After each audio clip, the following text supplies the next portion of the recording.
지금까지 수업 1주에서 6주 동안 수업한 것들을 한번 점검을 해야 된다고 그럴까요? 그래서 한번 훑어보는 시간을 갖고자 합니다. 여러분들이 시험 범위가 또 너무 많다. 또 어떻게 해야 될지 모르겠다. 그래서 제가 이 1차 시, 2차 시 여러분들이 다운로드 받으셔서 시험 공부를 하시면 되고요.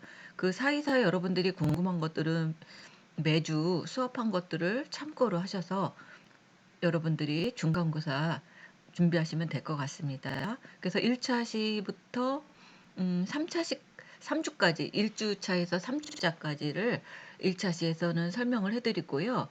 2차 시에서는 4주부터 6주까지 수업한 것들을 전반적으로 한번 훑어보는 시간을 갖고자 합니다.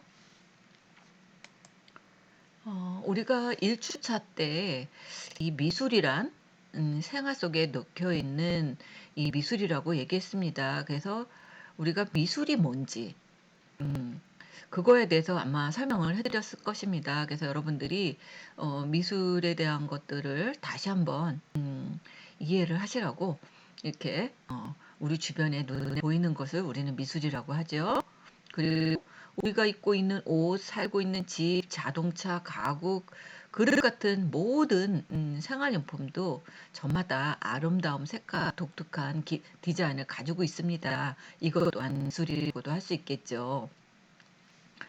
이런 것뿐만 아니라 이 스마트폰, 태블릿 PC, 전자제품, 그 외 외형들, 아이콘, 이런 것들도 이 디자인만을 뭐 하는 것뿐만 아니라 그 안에서도 미술이라고도 포함이 되겠지만 이렇듯 이 미술 안에는 디자인도 들어가고 조형도 들어가고 뭐 여러 가지 제품에도 들어가고 모든 생활 속에서 다 포함되어 있는 것이 이 미술이라고도 할 수 있을 것입니다. 그래서 미술은 이렇게 각종 재료를 사용해서 일정한 공간이나 평면에 예술적 형상을 표현하는 조형예술로 또 디자인, 회화, 조각, 서예, 영상, 광고, 사진, 만화도 이게 다 미술에 포함된다는 것을 여러분들이 한번 이해하시라는 뜻에서 다 이렇게 넣었습니다. 그리고 우리가 이제 그뿐만 아니라 이 미술에서도 중요한 게 또 색채라고 얘기했습니다. 그래서 이 10가지 색상안에 대한 것들도 있었고 색상 명도에 대한 얘기도 있고 그렇다면 우리가 삼석성을 알아야겠죠. 그 색상은 뭐고 명도는 뭐고 채도는 뭐고 여기서 이 삼석성에서 어떻게 되는지 그리고 우리 고대 그리스 헬레니즘 미술 양식들, 개척한 화가 이런 것들을 우리는 미술에 포함이 된다고 했습니다.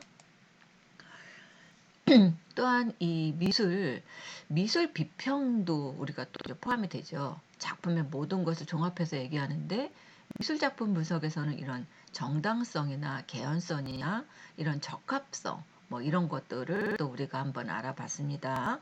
그래서 작품에 대한 얘기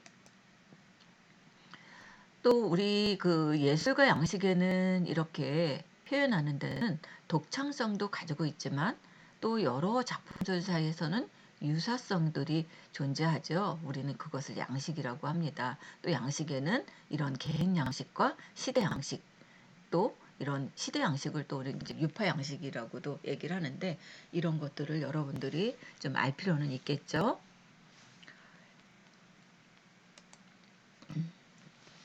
다음은 이 형식 분석입니다. 점선면, 색채, 통일, 변화, 균형, 율동 이런 방법으로 우리가 작품을 분석하기도 합니다. 그래서 이런 표현 양식의 작품의 분석은 각각의 표현 방식에 따라 그림의 효과가 얼마나 달라지고 또 주제를 얼마나 효과적으로 나타낼 수 있는지 분석하는 방법들이 있죠. 우리가 미리는 크게 이런 사실적인 표현, 변형적인 표현, 비상대적인 표현 이런 것들을 우리는 수업을 했습니다. 여기서 여러분들이 알아야 될 거는 이 재현적 표현, 심상적 표현, 추상적인 표현 이런 것들이 어떤 것들이 있는지 여러분들이 다시 한번 알 필요는 있습니다. 그래서 재현적인 표현이라는 거는 이렇게 사람이나 자연과 같은 대상의 형태, 색을 눈에 보이는 대로 오는 객관적인 이미지나 형태를 지닌 대상으로 표현하는 방법을 얘기하죠. 그리고 심상적 표현은 이런 감정, 기억, 상상 이런 주관적으로 표현하는 것으로 일상의 합리적인 논리나 관습에서 벗어나 이런 상상의 세계나 무의식의 세계를 추구하는 것을 우리는 심상적 표현이라고 합니다. 그리고 추상적인 표현은 이러한 순수한 조형 요소의 점선면 이런 색채를 통해서 작가의 사상이나 감정을 추구하는 것을 우리는 추상적인 표현이라고 할 수 있습니다. 그래서 표현 방식에 따른 분석 여러분들 또 중요하게 있기 때문에 이런 것들도 알아셔야겠죠. 그 다음에 미술의 어원에 대해서 우리가 또 했습니다. 그래서 미술의 원에서는 우리가 또 이렇게 예술 그리고 미술은 이런 미적 기술이 들어간다고 그랬죠. 그래서 이런 어원에 대한 얘기를 우리가 했습니다. 그래서 이 미술에서는 라틴어에서는 이 그리스어에서는 이 테크닉, 테크라는 이 기술, 그래서 다양한 영역의 솜씨와 기술, 아름다움에 대한 재간, 손재주, 이런 방법, 테크닉, 또 기술, 이론 이런 것들을 우리 이제 예술에도 또 이제 포함이 된다고 했습니다. 그래서 아름다움을 실현한 인간의 창조 활동이라고 이야기했습니다. 또 이렇게 미술에 대한 당연한 견해는 이렇게 미학자도 있고 미술가도 있고 미술사가 있죠. 이런 것들이 다 인간의 가능성이 최대로 신장되도록 하기 위해서 이런 내면의 대상을 표현하고 이해하고 감상하고 향수하는 것을 우리는 이야기합니다. 그래서 이 예술에는 조형예술, 시각예술, 공간예술이 있습니다. 그럼 무엇이 미술인가 하고 존 호스피스는 네 얘기를 했죠. 인간에서 만들어진 미술 작품이 있고 미술적인 과정에 의한 생산물로서의 미술이 있고 전시 공간 이론에 대한 미술이 작품이 있고 열린 공간에 대한 미술 작품이 있습니다. 그래서 여러분들이 요거는 잘 모르시겠으면 수업 시간에 한 것들을 다시 한번 들어가셔서 꼼꼼히 살펴보도록 하십시오. 네, 다음은 이제 예술에 대한 얘기입니다. 또 예술도 우리가 여러 가지 학문, 종교, 도덕 이런 문화의 한 부분으로 예술 활동도 여러 가지가 있습니다. 그래서 문학, 음악, 미술, 영화, 무용 이런 공연 예술이 포함되기도 하고요. 예술은 사람들을 결합시키고 사람들에게 그렇게 감정 있는 사상을 전달하는 수단입니다. 그래서 이렇게 예술에 대한 이론적인 것들을 여러분들이 좀 아셔야 될 것 같고요. 또 이 과학은 주로 개념으로 설명하지만 예술은 미적 현상을 설명하죠. 그래서 아름다움으로 예술이 이루어져야 된다는 얘기입니다. 그래서 또 아름다움으로 예술이라고 할 수 없기도 하지만 여기에는 뭐가 표현이 된다? 형다. 그래서 이 하나의 이런 형상도 이런 표현되는 것이 이에 포함된다고 할 수 있습니다.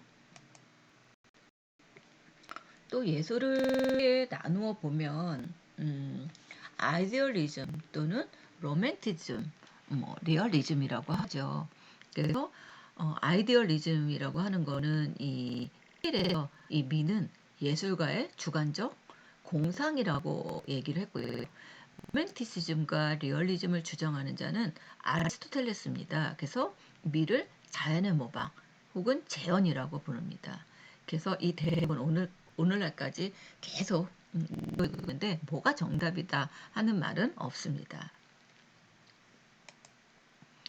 우리가 또 예술학이라고 하죠. 예술학이라고 하는 것은 예술에 관한 학문입니다. 그래서 예술 철학과 구별해서 예술을 과학적으로 연구하는 의미를 우리는 예술학이라고 하죠. 그럼 예술사학은 뭘까요? 예술사회학은 예술의 사회학적 연구로서 19세기 중엽에 일어났던 이런 실증제와 함께 발달이 되었습니다. 또 예술 표현 도구는 이런 음악, 무용, 미술, 음악은 이제 소리에서 나오죠. 그리고 무용은 신체고, 그 미술은 형태입니다. 그렇다면 조형예술에서 해와 조서, 건축이 이제 조형예술에 들어가겠죠. 해와는 이 선과 색채를 평면상에 표현하는 것으로서 해와에는 그것을 그린 작가 자신의 개성이 투영될 수 있는 게 이제 해와라고 하죠. 조서는 조각과 소조를 얘기하고요. 건축은 전통적인 의미의 미술은 아닙니다. 문학은 언어죠. 표현되는 방식이나 감상 방식에 따라서 이제 시간 예술이 있고 음악 예술이 있고 언어 예술이 있죠. 시간은 시간의 경과에 따라서 표현되는 예술을 얘기하고요. 음악은 음악이죠. 언어는 문학이고요. 또 조형 예술에서 공간 예술이라는 거는 이 공간에 따른 예술입니다. 그리고 시간, 공간 예술이라는 것은 이제 무용이라고 하죠. 그래서 요새 과에 명칭이 좀 많이 이 요즘 시대의 트렌드에 맞게끔 많이 변화하고 있습니다. 그래서 종합 예술이다. 그러면 두 가지 분야에 합쳐진 예술, 건축, 영화, 오페라, 게임 등 때에 따라서는 건축도 종합 예술로 보기도 합니다. 예, 다음은 미술의 개념입니다. 미술은 시각적인 방법 또는 조형적인 방법이 있죠. 그리고 사람의 감정이나 이런 뜻을 나타내는 예술이 이 미술이라고도 할 수 있습니다. 그래서 미술이란 용어는 이를 미를 재현하는 표현하는 것을 목표로 하는 여러 재주 또는 기회를 뜻하기도 합니다. 그래서 미술은 주로 사용하는 도구와 표현하는 방법에 따라 장르를 나누기도 하죠. 판화를 포함한 해와 조각이 전통적이고 대표적인 미술의 장르라고도 얘기합니다. 현대는 이 영역이 한층 넓어져서 물리적인 재료를 특정 장소에 설치해서 미술가의 뜻을 전하는 설치 예술도 있습니다. 대표적인 우리나라 최초의 미디어 매체를 통한 이 백남준 씨, 그래서 미디어 아트가 유명하죠. 또 이 마르셀 듀샹은 그 변기를 가지고 이제 씁니다. 그렇게 얘기했잖아요. 그런 개념 자체가 결과물이 되는 개념 미술을 또 주장을 했습니다. 이런 특정한 것들을 최초로 했기 때문에 또 여기서도 이런 그 개념 미술의 의미를 갖고 있습니다. 매체를 통해서 또 이런 그 결과물에 대한 개념 자체를 이제 바꾸는 그런 개념이 미술이라고 할 수 있겠죠.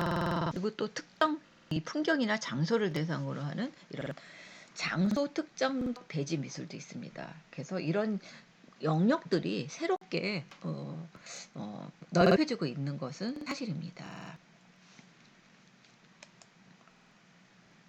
그래서 미술 작품의 성립, 표현과 환경, 표현과 사람, 표현과 연령, 표현과 태도, 양식 이런 것들이 다 미술 지식에 포함되어 있다고 볼 수 있습니다. 또 사람의 감정이나 뜻을 나타내는 미술에는 그 자체는 그때그때 달리 사용되었죠. 중국의 당나라 시대에는 공예라고 불렀다고 합니다. 그리고 명나라, 청나라 시대에는 이 미술을 서화라고 얘기했고 오늘의 미술에서의 의미는 음, 이 의미는 또 이렇게 사용하고 있죠. 그래서 한국에서도 미술이란 말이 들어오기까지는 이런 서화라는 용어를 사용했다고 합니다. 그쵸? 그래서 서예와 그림 외에 미술, 즉 공예나 건축이나 조각 같은 개념으로 생각하는 미술이 아니고 단순한 공예품, 건축물, 조각물에 지나지 않았다는 의미입니다. 60년 전후에서 서양 미학 사상이 들어와서 미술의 영토가 확대되었던 것입니다. 1800년대 서양 사람이 생각해낸 미술을 둘로 구분하면 이렇게 순수 미술을 했습니다. 그래서 그림, 조각 이런 것들은 이제 순수 미술이라고 했고요. 공예, 건축 이런 것들을 음영 미술이라고 했습니다. 이 미술의 본질인데요. 미술 혹은 조금 더 범위를 넓혀 예술의 본질은 표현입니다. 그래서 우리는 모두 각자를 표현하고 싶은 욕구가 있습니다. 본질을 표현하자는 것이 또 어떻게 보면 이런 창의적으로 나타내는 것이죠. 그래서 표현은 인간의 본능이고 또 이렇게 춤으로 연구, 뭐 영화로, 음악으로 미술을 자신을 표현하기도 합니다. 그래서 우리가 예술을 크게 또 시간 예술, 공간 예술로 나누죠. 오늘날에는 서서히 그 경계가 무너지고는 있습니다. 그래서 일반적으로 춤, 연극, 영화, 음, 그리고 음악과 같은 공영 예술을 우리는 시간 예술로, 시각 예술, 공간 예술이라고 얘기도 하죠. 예, 다음은 시대 미술 특징입니다. 인류 최초의 해와인 이 알타미라 라스코의 동굴 벽화를 우리는 이제 최초의 미술이라고 이야기도 하죠. 그리고 이 시대는 이런 태양 숭배 의식을 나타내는 것들이 굉장히 많습니다. 그래서 영국에서는 이 스톤헨지 이것들이 또 있었죠. 그래서 인류가 이 삶을 영위하기 위한 수단이나 이런 자연 숭배 신앙에 의해서 만들어진 것입니다. 그래서 우리가 이제 이런 원시 미술이 있었죠. 최초에. 그래서 이제 원시라는 용어는 이 미개인 또는 그들이 우들에게 단순해서는 아니라 모든 인류가 거쳐온 문명 이전 상태를 보다 가깝기 때문에 뜻에서 사용했다고 합니다. 오늘날 우리에게 알려진 미술 작품 중에서 가장 오래된 구석기 시대, 즉 지금으로부터 약 1만 5천 년 전 동굴에서 살았던 사람들에 의해서 그려지고 조각된 것들이었죠. 그들의 그런 작품 창작의 궁극적인 목적은 주술적인 것으로 사료됩니다. 그래서 원시인들은 무엇이 그림이고 무엇이 현실인지를 잘 분간하지는 못했던 것 같습니다. 이게 라스코 동굴의 벽화. 이제 이게 이제 다 이 그림들을 그렸던 거는 이 주술적인 힘이 있다고 믿었기 때문에 이런 것들을 그렸죠. 이 말은 이 그림에 주술적인 힘이 있다고 했지만 이 구석 시대에서 이 벽에 채색을 하고 또 거기에 암각의 형태를 동굴 벽화로 만들었습니다.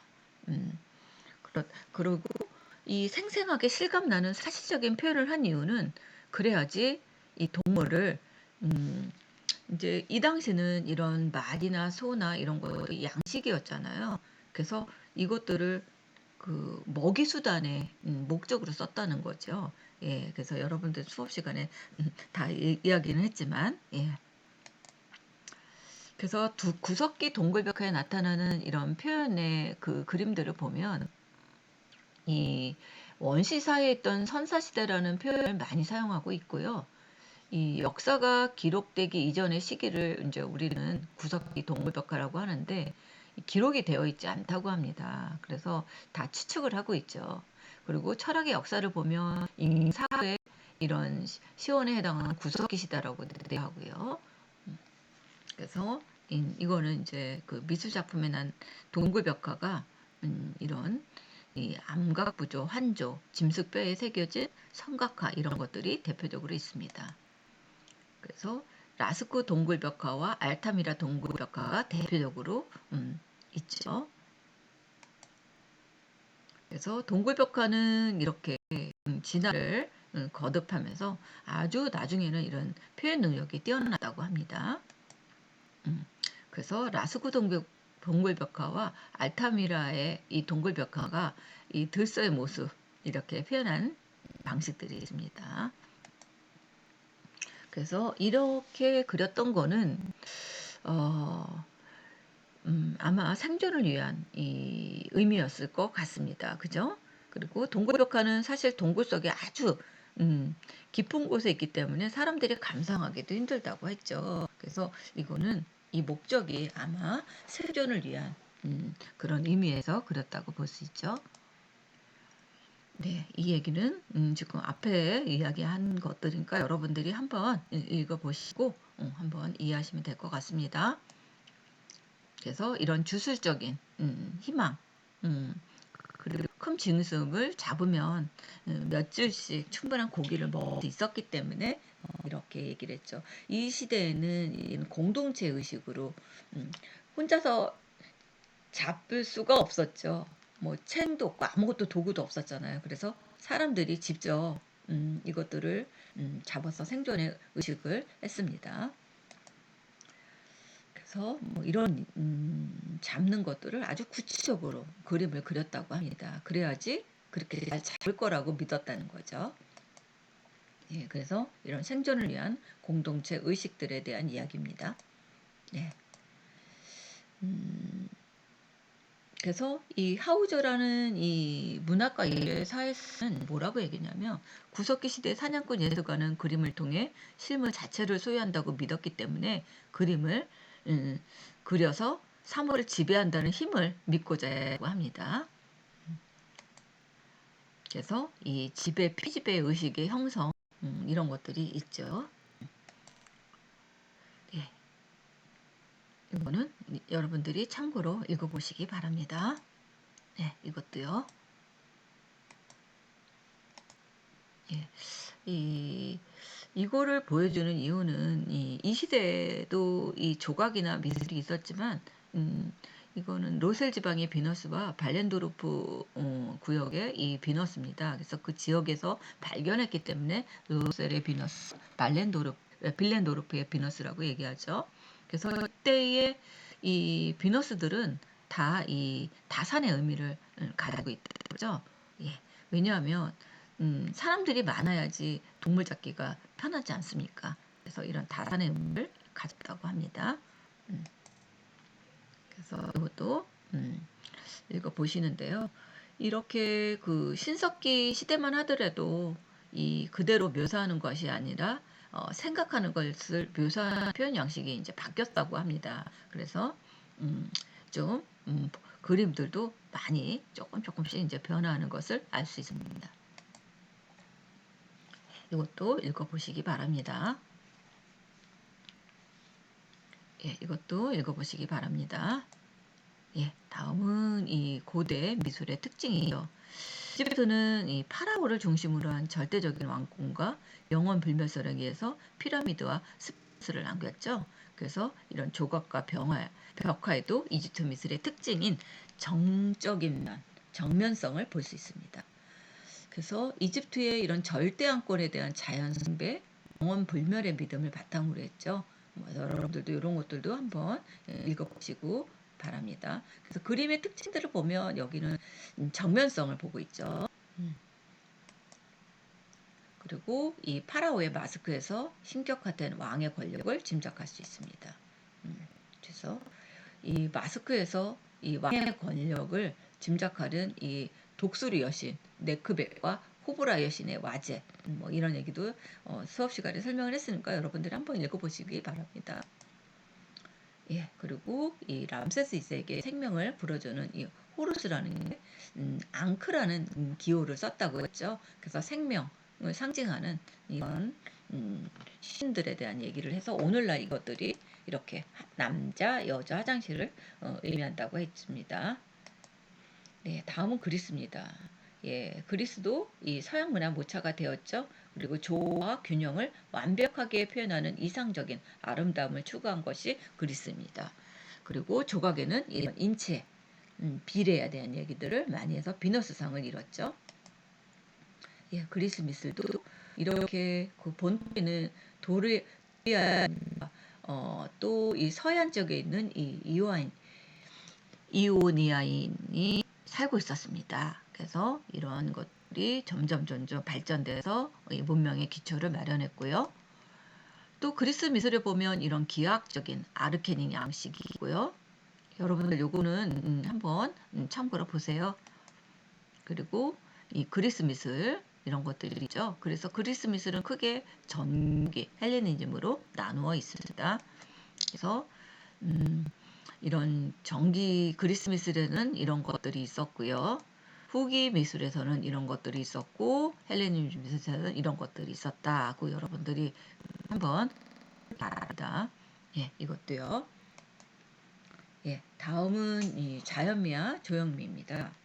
이 자연미는 자연 그대로의 아름다움을 얘기하죠. 그리고 조형미는 사람에 의해서 다듬어진 창의적으로 표현된 아름다움을 얘기합니다. 그래서 이 자연미, 조형미 이런 것들을 여러분들은 한번 읽어보시고 이해하시면 될 것 같습니다. 우리나라의 민족적인 특징과 생활 감각이 반영된 것이죠. 그래서 요즘에는 이 전통 현대를 조화시킨 조형물들이 많이 제작되고 있습니다. 이 동서양의 자연과는 조금 다르죠. 우리 동양의 미는 어떻다 그랬어요? 약간 이 부드러운 곡선이 많이 들어갔다고 한다면 서양의 미는 강직한 이런 직선을 많이 사용해서 자연을 지배하고자 했다는 것이 있었죠. 예, 그래서 동서양의 이런 자연관 표현의 특징, 작품 이것들을 설명을 해드렸습니다. 그래서 자연미와 조형미의 조화. 그래서 이 자연미에서 나타나는 거, 조형미에서 나타나는 거 이것들을 한번 여러분들이 읽어보시기 바랍니다.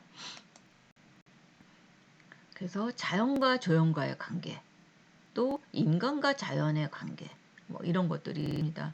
자연은 우리의 삶에 안식을 주지만 조형은 우리에게 삶에 뭘 준다? 의미를 줍니다. 그렇죠? 또 생활 속 예술입니다. 사람은 자연미를 바탕으로 자연의 신비, 아름다움에 감동하고 그것에서 받은 느낌을 생활에 반영하면서 자연과 조화를 이루는 조형물이나 환경을 창조해 갑니다. 그래서 뭐 이런 생활 속의 미술에 대한 얘기들도 여러분들이 한번 읽어보시면 될 것 같습니다. 전통문화와 현대문화입니다. 우리나라의 전통문화는 자연미를 강조하죠. 그 소박하고 아담하고 자연스러운 이런 형태미를 강조하는 곡서적인 아름다움이 있습니다. 그리고 자연적인 재료미, 인위적인 기교를 배제하고 실용적인 구조미에 무기교의 기교를 쓰는 게 우리나라 전통문화입니다. 또 전통의 계승과 발전을 보면 전통의 정신을 살린 독창적인 미가 있고요. 단순한 모방에서 벗어나 현대적인 감각으로 재창조하기도 하고 또 문화적인 이런 전체성의 이해와 현대 흐름을 파악하고 독창적으로 재해석하기도 합니다. 또 문화와 조형물의 관계입니다. 문화는 국가 경쟁력을 키우는 데 큰 역할을 합니다. 그렇죠? 예, 그래서 이런 것들 여러분들이 한번 읽어보시면 될 것 같습니다. 이 문화와 조형물에서 또 대표적인 것은 이 북쪽의 천사라고 제가 아마 설명을 했을 겁니다. 그래서 이거는 이제 전 세계적으로 아주 지금까지도 유명한 공공 조형물로 설치되어 있다고 했죠. 예.